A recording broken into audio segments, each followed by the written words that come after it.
Hey there, kids. This is chapter 36 of the Oddmire Book 1, The Changeling. Perhaps it was the glow of the pre-dawn light just beginning to peek through the trees, but the wildwood did not feel quite as foreboding as the group traveled back through the forest toward town. Cole led the way, this time sticking faithfully to the old goblin paths.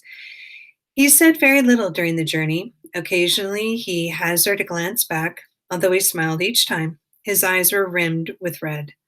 The Goblin Bridge was a narrow, winding strip of earth. As they crossed it, lights twinkled through the mist and reflected in the murky waters of the Oddmire. The Hinky Punks kept their distance, but something told Cole that they were saying goodbye in their own way.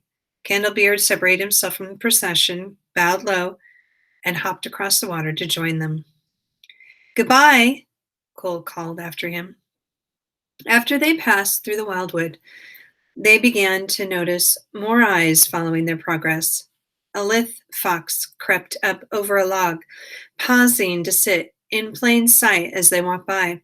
A silvery white stag lifted its head to watch from the bushes. All around them, creatures of the forest had come to observe their march. Fable pointed eagerly as a pair of twinkling creatures with fangs like dragonflies peered at them through the branches. "Hey, you come back," she yelled, bounding into the bushes after them. "You come back and you came back and you stayed. Wait, can't touch your wings.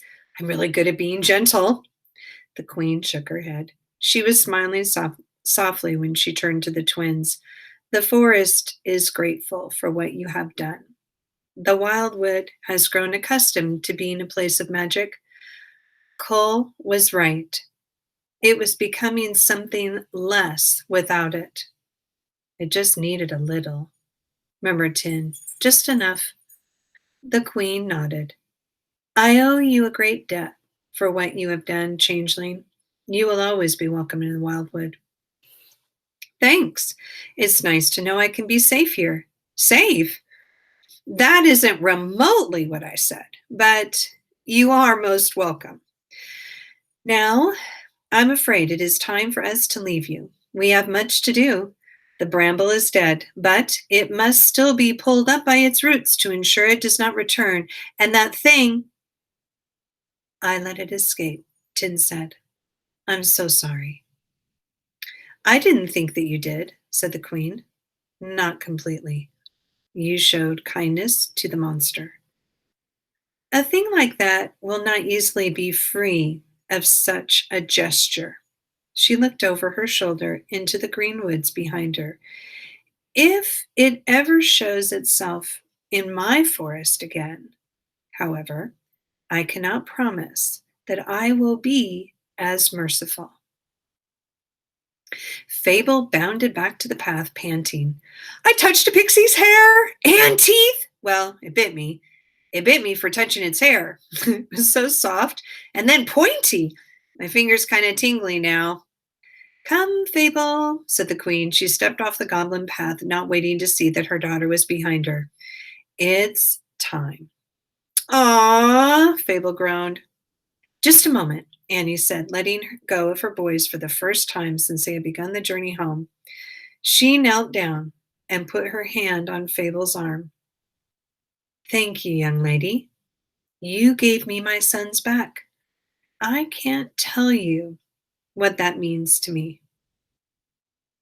"Were you really going to take me in?" Fable asked. "If my mama wasn't my mama?" Annie grinned. "It would have been my pleasure.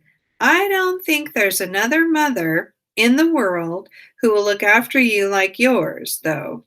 She's a very special mother, and you're a very special young woman. You can still come and visit us anytime if you'd like." Fable beamed. "Oh, can I, Mama? Can I go to the People City sometimes, just for a little while?" The queen stiffened. "That would be severely ill-advised." Fable nearly vibrated with excitement. "So yes? Not remotely yes. So technically no?" The queen sighed. Fable turned around, beaming, and gave Annie Burton a bear hug and nearly tipped the woman over. And then she bounded to the twins and hugged them each in turn. So we're actual real friends now forever and ever and ever, right? She said, her eyebrows rising so high they vanished into her curls. Friends, confirmed Tin confirmed, forever and ever and ever. And we can keep saying things out loud to each other in people words and maybe do a game or play a sports. Of course, Cole laughed. We would love to play sometime. Yes! Fable spun on her heel and hopped after her mother. Goodbye for now, friends. I'll see you tomorrow. You most certainly will not. You have much to attend to, Fable, the queen was saying as they slid between the trees. And what have I told you about pixies? To not poke them when they don't want to be poked. And when do they want to be poked? Not ever? Correct. Sorry, Mama. I have friends now, though. Did you hear? Fable's sing-song voice carried through the forest. People friends, forever friends. Soon their voices faded into the rustle of the hum of the forest. The rest of the trip was brief. Cole brought them right to the edge of the forest. Across the stream, they could see the old climbing tree, and peeking over the rise was the roof of their house. There you are, Cole said, safe and sound. And no more spying on you, I promise. Nor attempting to kidnap you and sell you to the fairies. Not even a little bit for now. Now on. Annie scowled, but she let it pass. Oh, one more thing before I go. Cole took a deep breath. What came next emerged in a rush. You're a good mom, Annie Burton, he said. Been watching a long time, so I'm sure I only spent an hour with my changeling and you ruined the wee thing's life forever. And you've been raising the twin all year lonesome for years, and every day you turn their chaos into something special. You're no goblin, but you might be a better goblin than me. You're sure a better parent. When he was done, he gnawed on his bottom lip, and Annie stared. Thank you, she managed at last.